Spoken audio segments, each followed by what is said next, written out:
신앙 고백드리겠습니다. 나는 전능하신 아버지 하나님 천지의 창조주를 믿습니다. 나는 그의 유일하신 아들 우리 주 예수 그리스도를 믿습니다. 그는 성령으로 잉태되어 동정녀 마리아에게서 나시고 본디오 빌라도에게 고난을 받아 십자가에 못 박혀 죽으시고 장사된 지 사흘 만에 죽은 자 가운데서 다시 살아나셨으며 하늘에 오르시어 전능하신 아버지 하나님 우편에 앉아 계시다가 거기로부터 살아있는 자와 죽은 자를 심판하러 오십니다. 나는 성령을 믿으며 거룩한 공교회와 성도의 교제와 죄를 용서받는 것과 몸의 부활과 영생을 믿습니다. 아멘. 다 같이 자리에 앉으셔서 찬송가 264장 부르시겠습니다.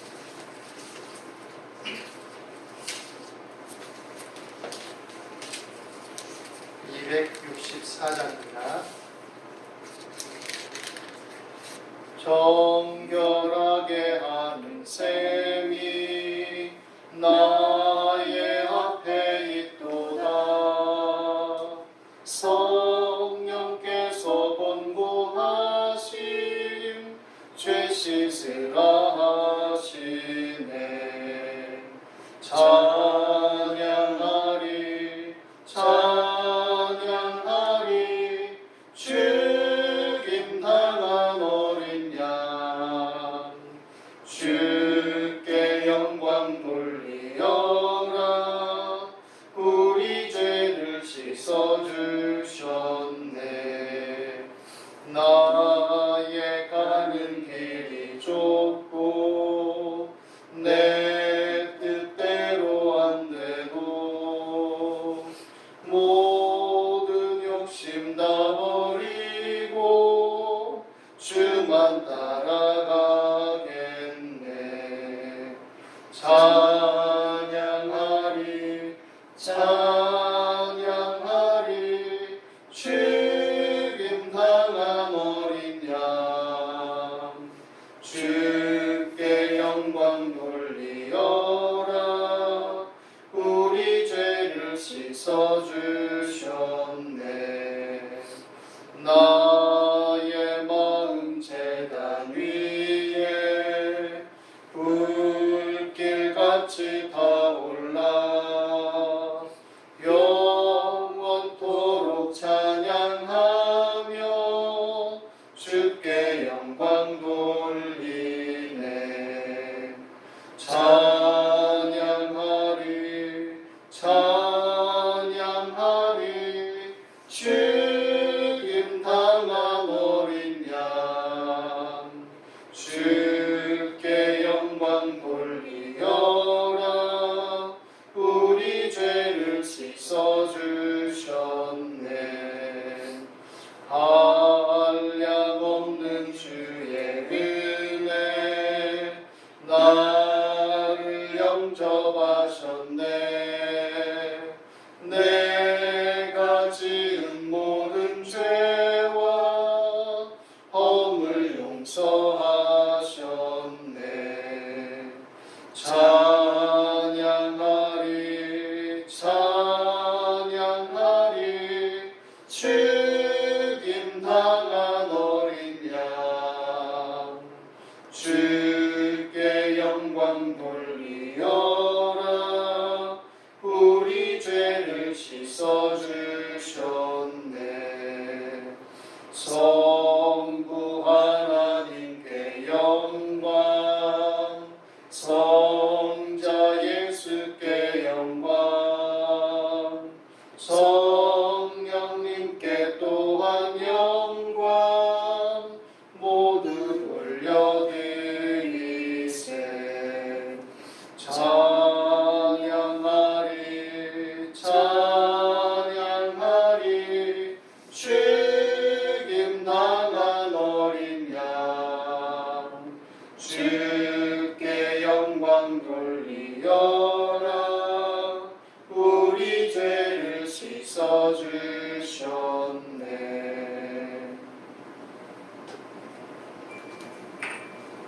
기도하겠습니다.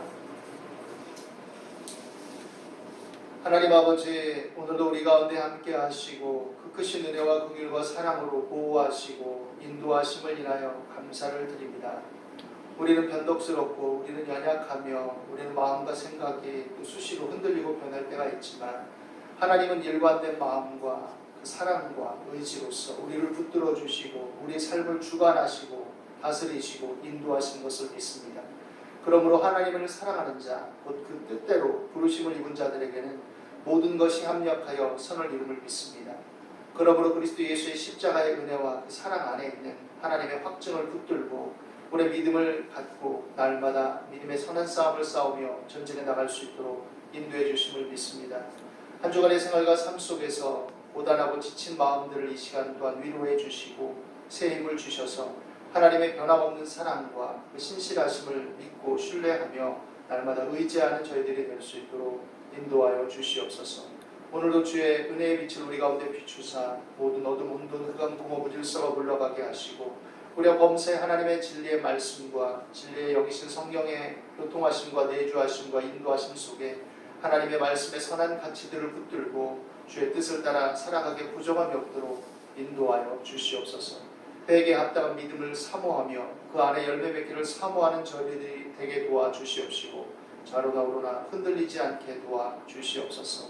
자비로우신 아버지 하나님, 오늘도 우리 예배 가운데 함께 하심을 믿습니다. 각 사람 가운데 하나님께서 교통하여 주시옵시고 하나님의 선하심과 인자하심과 그 은혜와 긍휼과 능력을 믿고 신뢰하는 가운데 머리 대신 그리스도 예수 안에서 우리가 교회의 연합과 일치됨으로 하나 되게 하시고 그리스도의 몸된 공동체로서 그리스도의 선한 말씀과 그 교훈과 가르침을 따라 생활의 모든 삶의 현장 속에서 각자 준행함으로써 그리스도 안에 있는 일치와 화평을 온전히 이루어 나갈 수 있도록 도와주시옵소서. 자비로우신 아버지, 우리가 모일 때 또한 기도합니다. 이 나라 민족을 붙들어 주시옵소서.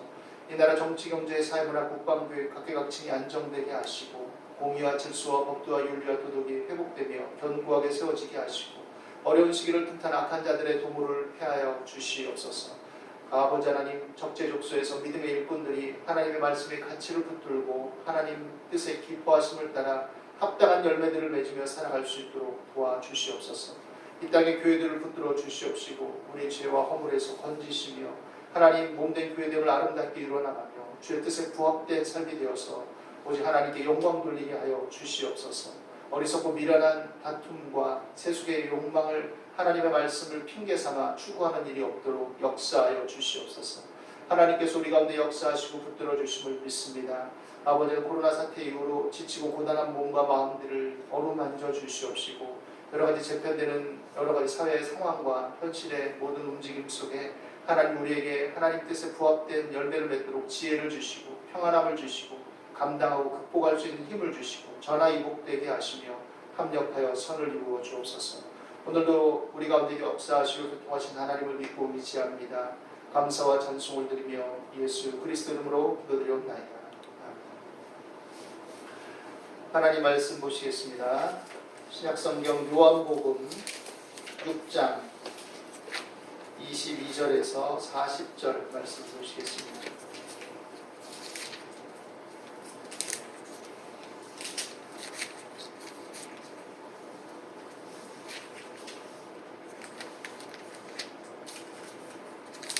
요한복음 6장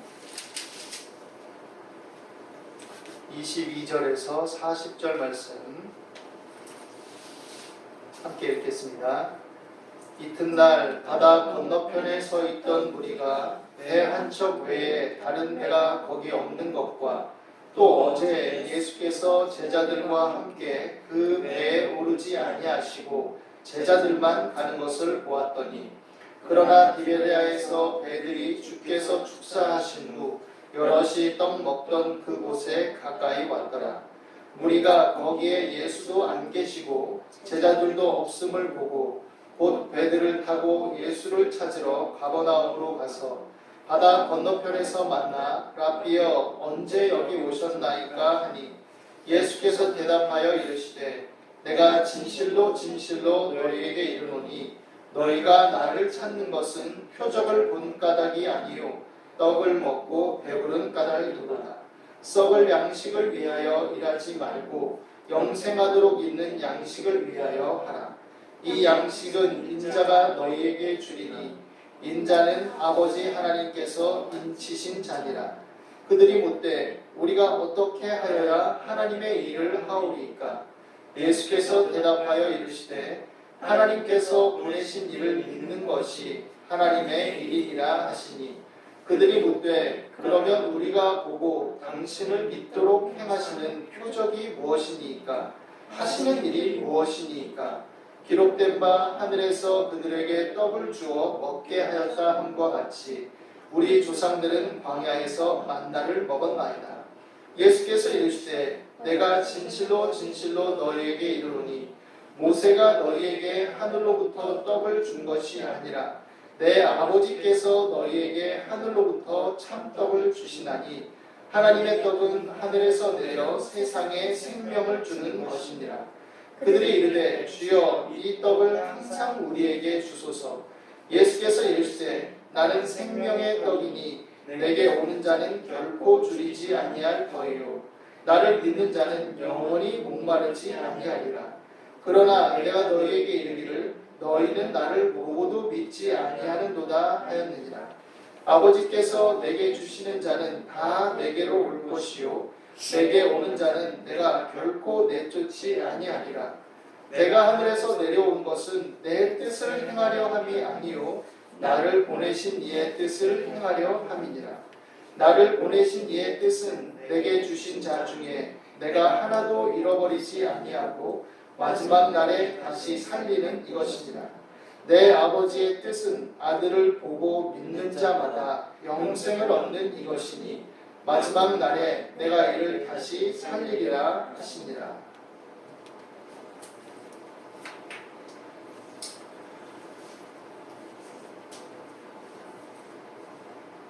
사람들이 예수님을 그토록 열정적으로 간절히 찾은 이유가 예수님께서 떡을 주었기 때문이다라고 오늘 본문은 우리에게 말합니다. 사람에게 먹는 것, 양식은 중요하죠.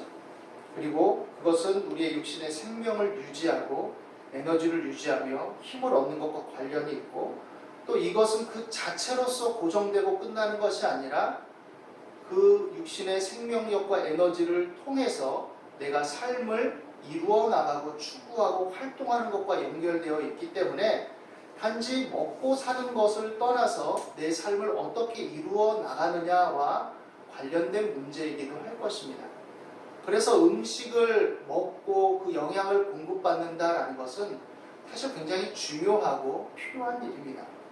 역사 이래로 사실 사람들이 적당한 영양 또 충분한 영양을 공급받았던 일이 그렇게 오래전부터 있었던 일은 아니고 사실은 얼마 되지 않은 그런 시간 속에서 그래도 인류가 충분한 양식들을 고르게 먹고 영양을 공급받을 수 있었다라고 할 수 있을 것입니다.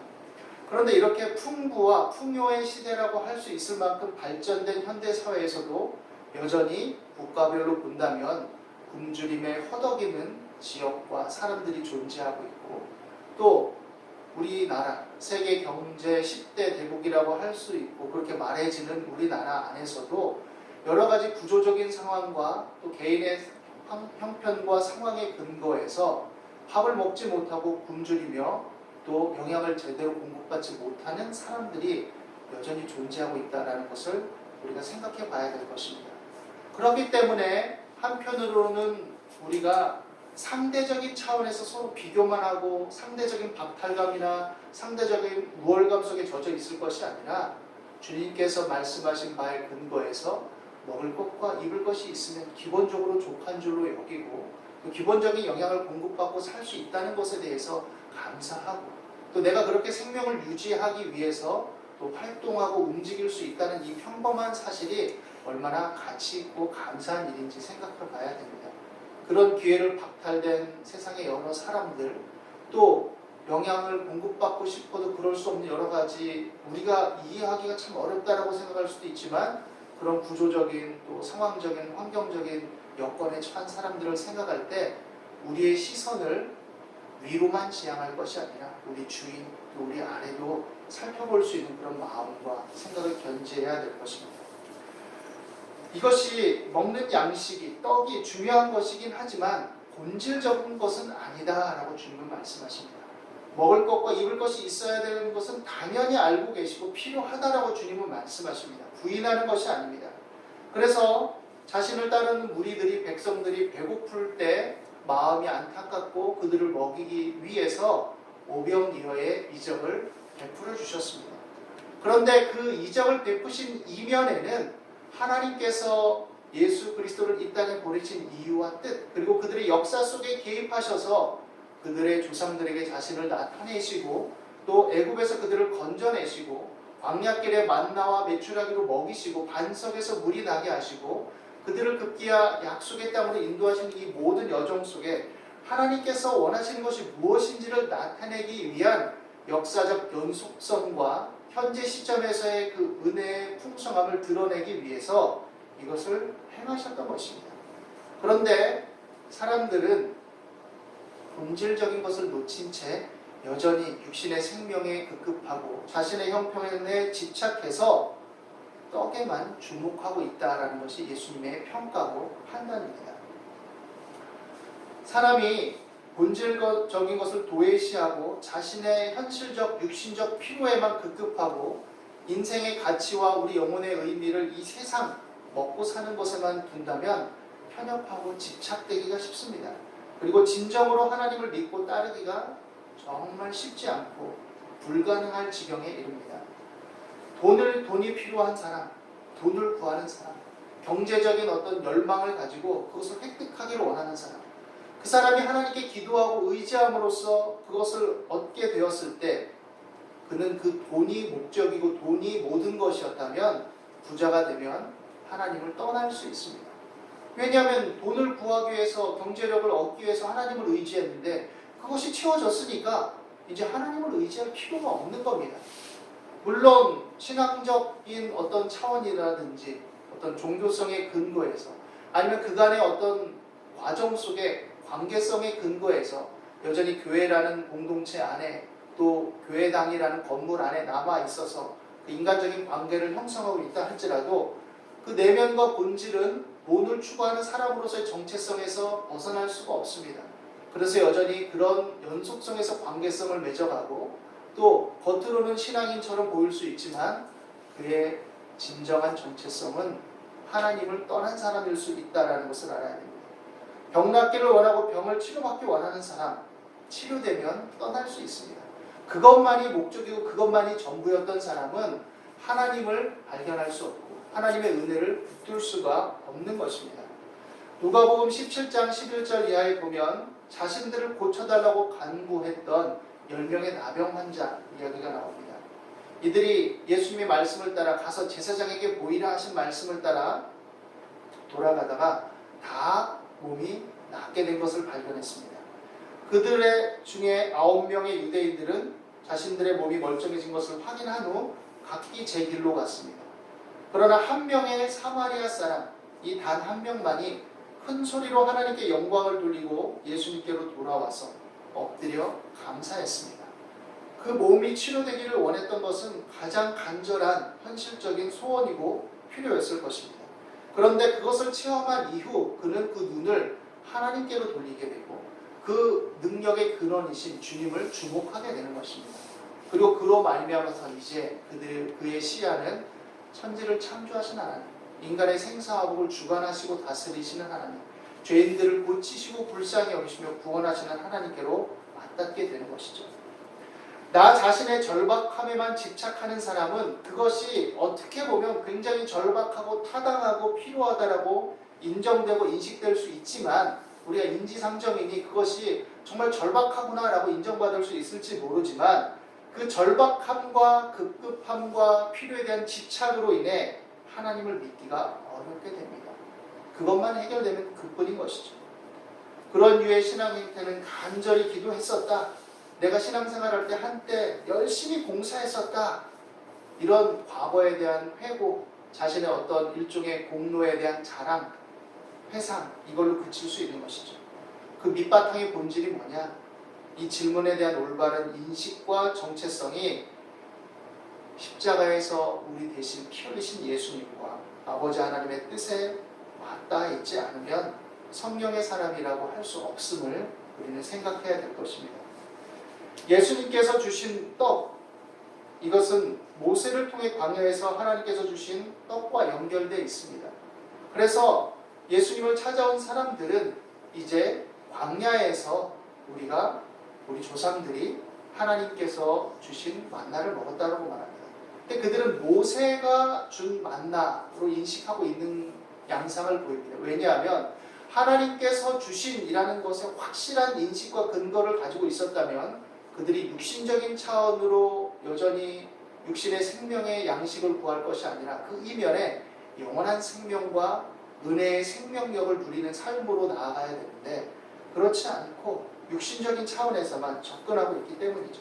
그래서 예수님께 표적을 구하고 예수님의 일을 구하면서 동시에 광야에서 모세가 준 만나를 먹은 것 같이 당신도 그런 표적으로서 우리에게 보여라, 지속해라 라는 것을 요구하고 있는 것처럼 보이기 때문입니다. 하나님께서 주신 떡, 만나, 이것은 생명과 관련되어 있었습니다. 그러나 그 생명은 단순히 육신과 그 욕망의 만족을 추구하는 것을 의미하지 않습니다. 그것은 영적이고 영원한 만족과 연결되어 있고 영원한 생명과 연결되며 예수 그리스도 안에서 계시된 하나님 아버지의 뜻을 믿고 따르는 것을 말하고 있는 것입니다. 그런데 사람들은 떡을 주는 사람에만 주목하는 것이죠. 그래서 모세로 말미암은 여러 가지 율법의 전통, 그리고 그들의 조상들의 유전, 그들의 삶의 방식, 유대의 어떤 율례들, 이런 것만 더 집착하게 되는 거죠. 외면적으로 드러나는 방식 속에 더 주목하고 있는 것입니다. 그러나 이것은 허상이고 헛된 생각이고 어리석음임을 알아야 됩니다. 이스라엘 백성들이 남북으로 나뉘게 되고 북왕국 이스라엘이 거듭되는 실정과 또한 우상 숭배로 말미암아 사마리아에 의해서 북왕국 이스라엘이 망하게 되고 아수르에 의해서 망하게 되고 그리고 남유다도 그것을 교훈 삼지 않고 바벨론에 의해서 포로로 끌려가서 초토화되었을 때 하나님은 그럼에도 불구하고 그 언약을 기억하시고 불쌍히 여기셔서 그들을 다시 옛 땅으로 돌아오게 하셨습니다.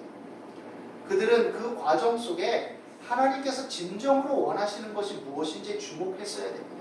하나님의 말씀의 본질을 벗어나면 아무리 화려한 성전, 아무리 화려하고 또 거룩하다고 생각되는 성막이라도 더 폐파될 수 있음을 알아야 됩니다. 하나님의 임재가 떠난 성전과 성막은 아무것도 아닙니다. 그냥 물질에 불과할 뿐입니다. 하나님께서 그 이름을 두시고 임재를 약속하시고 함께 하시기 때문에 거룩한 것이지 하나님이 떠나면 아무것도 아닌 것이죠. 그들이 자라가는 조상들과 전통도 다 마찬가지인 것입니다. 그래서 시편 89편에서부터 이렇게 보면 이스라엘 백성들이 바벨론의 포로로 끌려가서 또 그로 말미암은 여러 가지 고난 속에서 절규한 내용들이 있습니다. 하나님께서 우리에게 복 주시고 영원한 언약을 주시지 않았습니까? 그러나 주께서 기름 부음 받은 자, 즉 다윗 계보의 영원한 언약을 약속받은 왕들의 어떤 연속성을 말하는 거겠죠. 이런 자를 주께서 오히려 멸하셨고 또 주의 종의 언약을 미워하셔서 그의 관을 땅에 던져 욕되게 하셨습니다 라고 말합니다. 역사적 현실 속에서 이렇게 되어버렸습니다. 하나님 약속은 어디 있습니까? 언약은 어디 있습니까? 라고 인간 왕들이 또 약속의 왕들이 계보가 끊어지는 것을 인해 비통해하는 것이죠. 그들이 멸망하고 포로로 잡혀간 그 현실 속에 절규하는 것이죠. 그러나 90편에서 모세의 기도가 그들에게 힌트를 주고 지혜를 줍니다.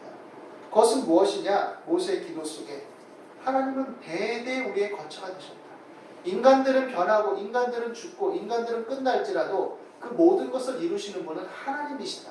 그러니 인간을 통해서 일을 이루시지만 인간에 주목하지 말고 다시 하나님께 주목해라. 이것을 말하고 있는 것이죠. 그리고 계속해서 말합니다. 인생은 짧은 날입니다. 인생이 짧습니다. 그것을 우리가 계수하고 헤아릴 줄 알게 해주시고 그것을 생각하며 지혜를 알게 해주십시오 라고 말하고 있죠. 인생은 풀과 같고 화려한 것 같지만 금방 시들어버리고 끝나버립니다. 단절됩니다. 그들을 인도했던 모세도 죽었고 왕들도 죽었습니다. 그러나 하나님은 영원한 왕이시고 하나님은 그 일을 반드시 이루시는 분이다라는 것을 나타내 주고 있는 것이죠.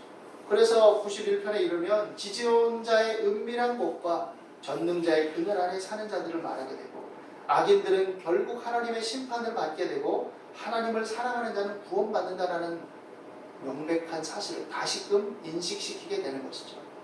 그렇기 때문에 그들이 주목해야 될 것은 하나님이고 하나님의 뜻입니다. 하나님이 주신 떡에만, 하나님이 주신 제도와 어떤 여러 가지 물질적이고 현실적인 차원에 주목할 것이 아니라 그것을 주신 하나님께 주목해야 하는 것이고 그것을 주신 이유와 목적을, 그 의미와 가치를 살피고 생각하며 사고하라고 촉구하고 요구하고 있는 것입니다. 그리고 그런 차원에서 이제 예수님은 그 실체를 분명히 하십니다. 너희들에게 주는 이 만나, 너에게 광야에서 주었던 그 만나, 반석에서 나오게 해서 마시게 했던 물, 그리고 오병이어의 이적을 통해 너에게 배부르게 먹게 했던 그 물고기, 떡, 이것의 풍요와 부요가 중요한 것 아니다. 내가 실체를 말해줄까? 내가 바로 생명의 떡이다 라고 이렇게 말하는 것이죠. 요한복음에는 사실 이런 화법이 많습니다. 나는 생명의 떡이다. 나는 빛이다.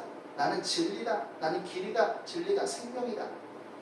하나님의 어법을 쓰고 있는 거죠. 예수님께서. 하나님의 은혜와 진리로 충만하신 독생자, 그 전능하심과 전지하심의 그 실체 본질을 담고 이 땅에 내려오신 예수께서 그것을 다시금 표방하고 나타내주고 계신 것이죠.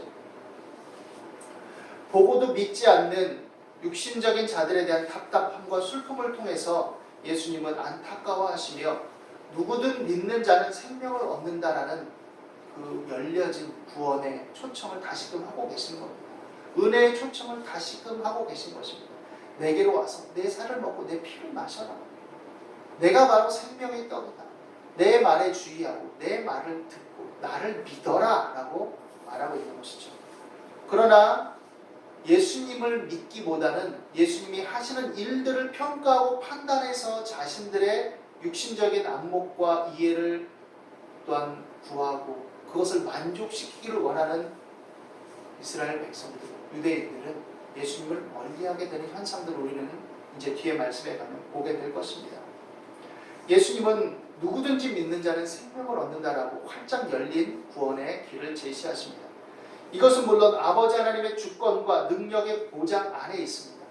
하나님 아버지의 주권이라는 것은 어떻게 보면 일종의 신비의 영역에 속하고 우리가 다 헤아릴 수 없습니다. 그래서 어떻게 보면 이것이 긴장을 일으킬 수 있습니다. 누구에게나 열려있지만 하나님의 주권 안에 있다. 그러나 그것은 신비의 영역이고 하나님의 뜻에 있으므로 우리에게 요구되는 것은 믿으라 라는 것이죠. 오병이어의 기적이 진정으로 의미하는 것은 무엇입니까? 보리떡 5개와 물고기 2마리, 즉 적은 것이라도 주님께 바치면 풍성하게 얻게 된다. 그것만을 얘기하는 게 아닙니다. 적은 것이라도 열심히 심으면 많이 얻는 복을 누리게 된다. 그런 의미가 아닙니다. 본질적으로. 어느 정도 그런 요소를 담고 있겠지만 본질적인 것은 그게 아닙니다. 헌금이 적더라도 꾸준히 열심히 내면 나중에 부자가 된다. 이런 말이 아닙니다. 주님께 힘들고 바빠도 와서 열심히 교회 일하고 봉사를 죽도록 하면 충성된 일꾼이 되고 많은 열매를 맺게 될 것이다. 형통한 복을 누리게 될 것이다. 약간은 맞지만 그게 본질은 아닙니다. 주님께 봉사한다는 것은 단지 예배당 안에서 교회 조직과 질서 안에서만 하는 것을 의미하는 것은 아닙니다. 그것도 포함하지만 삶의 현장 속에서 어떻게 살아가느냐, 다른 사람들을 어떻게 대하냐, 내가 처한 세상의 현실 속에서 주님의 자녀답게 어떻게 봉사하고 어떻게 열매 맺음으로써 선한 행실로서 하나님께 영광을 돌리게 하느냐라는 것과 관련이 더 있다고 할 수 있을 것입니다. 본질은 그게 아닌 것이죠. 그 물질과 행위를 본 것이 아닌 것입니다. 이적의 주체가 누군지, 그분이 원하는 것이 무엇인지를 보아야 되는 것입니다. 오히려 예수 그리스도의 십자가 안에서 서로 사랑하고 누구든지 믿음으로 초대해서 오는 자는 누구든지 생명을 얻고 구원을 얻고 하나님 나라를 소유할 수 있다는 이 평범하고도 활짝 열린 은혜의 선포와 사실 안에서 우리가 주목해야 될 것, 오병이어의 기적 속에서 더욱 주목해야 될 것은 예수님의 구원의 은혜와 십자가이며 이 안에 담긴 성격은 차별이 없다라는 것입니다. 차별이 없다. 부자나 가난한 자나 귀족이나 아니면 낮은 계급의 사람이나 차별이 없다라는 것입니다. 그래서 주님의 공동체는 차별이 없어야 됩니다. 저 사람은 똑똑하니까 많이 배웠습니다. 저 사람은 돈이 많으니까, 저 사람은 헌금을 많이 했으니까, 저 사람은 일을 많이 했으니까, 저 사람은 이러니까 저러니까, 저 사람은 목사님에게 잘하니까, 이런 차별이 없어야 됩니다. 차별이 없습니다. 각 사람에게 요구되는 것을 주고 나누고 함께하는 것이 하나님의 뜻이고 하나님의 정의입니다. 똑같이 먹을 만큼 일용할 양식을 나눠 먹고 함께 기뻐하고 즐거워하는 것이 하나님 나라의 정의입니다. 우리가 함께 먹을 때 나는 배가 많이 부르니까 내게 주어진 5개, 이것 중에서 저 사람이 5개를 가지고 있어도 저 사람이 키우는 자녀가 더 많고 저 사람이 도와야 될 이웃이 더 많고 또 챙겨야 될 사람이 더 많다면 나는 부요하고 배부르고 만족스럽고 챙길 사람이 없다면 내 5개에서 2개, 3개, 4개를 더 떼어줄 수 있는 것이 공정이고 하나님의 정의입니다. 필요에 따라 공급되어지는 것. 서로 그것을 기쁘게 여길 수 있는 것. 이것이 정의고 하나님의 공평이고 하나님의 은혜죠.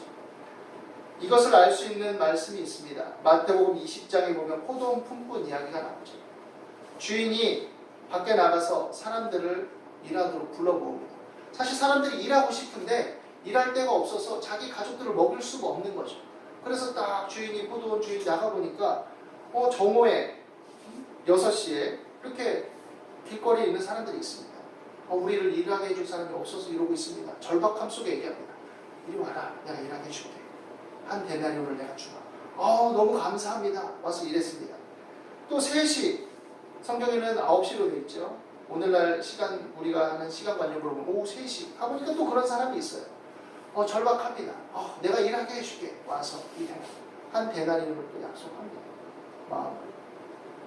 그 다음 5시, 이제 일 끝나는 시간이 6시로 그냥 상정했을 때 1시간 정도밖에 남지 않았죠. 근데 와서 일해라. 주인이 또 긍휼을 베풀어 줍니다. 그리고 먼저 온 자로부터 이제 품삯을 줍니다. 한 데나리온, 그 나중 온 자로부터 줍니다. 한 데나리온을 마지막에 온 사람이 딱 받는 걸 보고 12시에 어떤 사람이 야, 저 사람이 한 데나리온을 받으니까 나는 더 많이 받겠다. 기대감에 부풀어 오르죠. 그런데 다 한 데나리온씩을 주는 겁니다. 그러니까 이상한 비교 의식과 차별받는다는 그런 생각이 이상하게 인간의 심리 속에 부풀어 오르죠. 아니 나는 좀 더 일찍 와서 일을 더 많이 했는데 한 데나리온 주고 쟤는 와서 1시간밖에 일하는데 또 한 데나리온 주고 이거 불공평한 거 아닙니까? 아니요. 불공평한 거 아닙니다. 어찌 보면 그도 더 받은 거예요. 아침부터 와서 일해야 하루 품삯을 받죠. 그런데 정오에 와서 낮부터 한 거 아니에요? 일할 수 있는 여건이 주어지고 그 일에 동참하게